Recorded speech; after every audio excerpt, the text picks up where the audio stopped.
কাঁচা আমড়া দিয়ে আচার বানিয়ে দেখাচ্ছি। আর এই আচারটা টক ঝাল মিষ্টি হবে। একদিন বানিয়ে সারা বছর জুড়ে সংরক্ষণ করতে পারবেন। আমড়ার এই আচারটা এত বেশি লোভনীয় হয়ে থাকে, বানানোর সাথে সাথে কিন্তু শেষ হয়ে যাবে।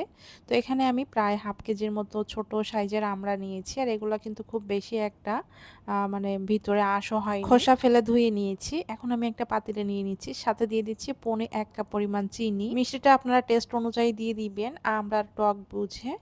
এরপরে সামান্য পানি দিয়ে দিচ্ছি, প্রায় হাফ কাপের মতো পানি। পানি না দিলেও চলবে। তবে অনেক সময় চিনিটা পুড়ে যাওয়ার সম্ভাবনা থাকে, এজন্য হাফ কাপ পরিমাণ পানি দিয়ে ঢেকে চুলার আঁচটা লোয়ে রেখে এটা সিদ্ধ করে নিব। আর যেহেতু আমরা এখনো কচি, বেশি একটা আঁশও হয়নি ভিতরে, এজন্য সিদ্ধ হতে খুব বেশি একটা সময় লাগবে না।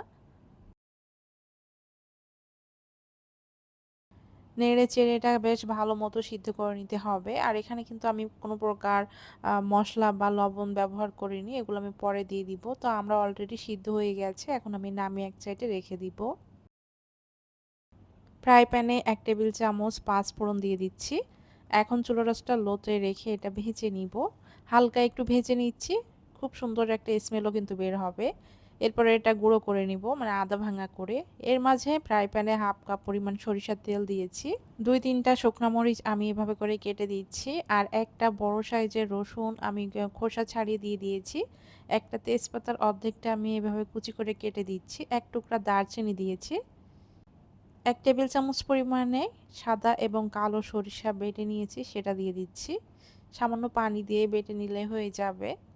আগে থেকে সিদ্ধ করে নেওয়া আমড়ার শিরা সহ আমড়াগুলা দিয়ে দিচ্ছি। মানে আমড়ার যে চিনির যে রস এটা।